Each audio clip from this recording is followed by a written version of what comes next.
Assalamualaikum dan salam sejahtera semua. Sebelum itu, saya perkenalkan diri saya terlebih dahulu. Nama saya Adriana binti Zailan dan nomor pelajar saya ialah BA2116085. Saya merupakan seorang pelajar Sains Sosial dan Kemanusiaan bagi kos Sosiologi dan Antropologi Sosial. Hari ini saya akan menemui bual seorang informan untuk mendapatkan maklumat berkaitan dengan sebelum dan selepas Perang Dunia Kedua di Sabah. Oke, sebelum itu, boleh Encik perkenalkan diri Encik? Nama saya Rexley, saya berasal dari Kampung Langkabung. Oke, terima kasih Encik. Oke, sebagaimana saya beritahu Encik tadi, tujuan saya pada hari ini ialah untuk menemui bual Encik berkaitan dengan perubahan sejarah dan budaya di Sabah sebelum dan selepas Perang Dunia Kedua. Oke, soalan saya kepada Encik, apa yang Encik tahu tentang sebelum Perang Dunia Kedua di Sabah? Seperti yang kita tahu, Sabah ini dulu sebelum Perang Dunia Kedua dia diperintah oleh dua kesultanan. Satu Kesultanan Sulu di timur, satu pula Kesultanan Brunei di barat Sabah. Jadi kita boleh tengok dari segi pemakaian sama juga pegangan agama lah berbeza itu. Kalau dia punya segi pemakaian sama juga pegangan agama. Boleh Encik jelaskan dari segi pakaian? Oh boleh Pak. Kalau contoh lah, kalau saya kan saya punya bangsanya Kadazan. Jadi dia ada perbezaan itu lelaki sama perempuan dia punya pemakaian. Jadi kalau lelaki dia akan pakai itu gaung, sular soba, itu bongkung togot, sama yang pakaian di kepala apa itu? Siga. Tapi kalau yang perempuan pula dia akan pakai itu kain itu selendang batik, kain labu, sular pendek sinuangga, sama itu tali pinggang yang dipanggil himpogot. Jadi ini pakaian ini selalu dipakai masa perayaan lah, macam perkawinan begitu. Oke, bagaimana pula dengan pegangan agama? Seperti yang Encik katakan tadi ada perbezaan. Boleh jelaskan? Jadi dulu ini sebelum ada itu agama Kristen, Muslim sama Hindu, Sabah ini orang amalkan itu amalan animisme, kepercayaan kepada hantu, makhluk halus, itu alam sekitar. Jadi biasanya orang amalkan masa bercocok tanam. Jadi kalau masa bercocok tanam itu orang akan amalkan patot, yang mana patot ini dijalankan sebelum bulan Mac untuk menghilangkan itu sakit ataupun denda.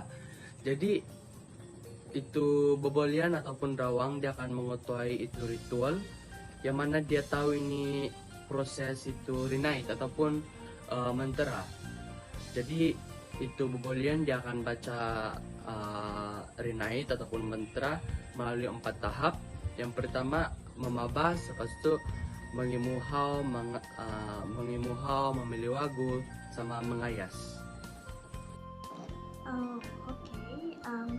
Tadi berkaitan dengan sebelum Perang Dunia Kedua. Soalan saya seterusnya ialah bagaimana pula dengan selepas Perang Dunia Kedua? Adakah terdapatnya perubahan dari segi pakaian dan agama atau masih diamalkan? Jadi selepas peperangan dan dunia kedua, banyak sudah kan Sabah yang dijajah oleh Jepun sama British begitu. Jadi berlaku pertumbuhan budaya lah. Tapi kita punya pakaian tradisional di Sabah tetap sama. Cuma dia punya pegangan agama sejak macam kan Sabah dijajah oleh British. Jadi British ini dia bawa masuk agama Kristen. Sebenarnya dulu pun Sabah ada juga lah pegangan agama Kristen, tapi sedikit saja macam di kawasan-kawasan bandar ataupun di pekan. Begitu saja pegang agama Kristen. Tapi kalau yang macam kawasan terpencil begitu masih ada pegangan agama animisme. Tapi bukan agama Kristen saja, macam kalau ada pedagang dari India kan datang pergi Sabah, orang akan bawa itu agama Hindu, dorang akan kasih kenal agama Hindu, dan juga pedagang dari Arab pula dorang kasih kenal itu agama Muslim. Jadi itu yang saya maksudkan, itu time lepas peperangan dunia kedua berlaku pertumbuhan budaya dan juga agama. Cik kata tadi ada pendidikan, dengan adanya pendidikan. Boleh Cik terangkan macam mana pendidikan selepas Perang Dunia Kedua? Oke, kalau yang pasal pendidikan pula, dulu mana ada pendidikan di Sabah. Dia macam, kan dulu belum lagi tahu, macam buta huruf lah, mana tahu mengeja, tahu bercakap bahasa ibunda saja. Tapi kalau yang pendidikan macam dalam segi perubatan begitu, tidak yang tahu dulu. Jadi Jepun ini British datangkan, terang bawa lah itu pendidikan, tapi pendidikan berasaskan barat lah, macam sistem 6 tahun di sekolah rendah untuk membasmi buta huruf. Lepas itu sekolah perempuan pun dibuka begitu, macam itu sekolah-sekolah lah, tapi dorang punya bahasa perantaraan bahasa Inggris. Jadi orang dulu ini time selepas dijajah, dorang mahir bercakap bahasa Inggris. Macam dorang diajar pertanian, perubatan. Macam contoh di Sendakan Sabah ada Hospital Duchess of Kent kan. Macam di KK dia ada Queen Elizabeth Hospital. Jadi macam begitulah, selepas masuk Perang Dunia Kedua, Jepun masuk, British masuk. Jadi ada sudahlah pendidikan orang Sabah dulu. Untuk makluman, sedikit info lah. Duchess of Kent ini dia merupakan menantu si Queen Elizabeth. Itulah dia ada di Sabah. Jadi itulah sedikit info dia. Wow, hari ini saja kita telah memperolehi satu fakta menarik, yaitu berkaitan dengan hospital. Dua hospital terkemuka di Sabah, yaitu Hospital Duchess of Kent dan Hospital Queen Elizabeth.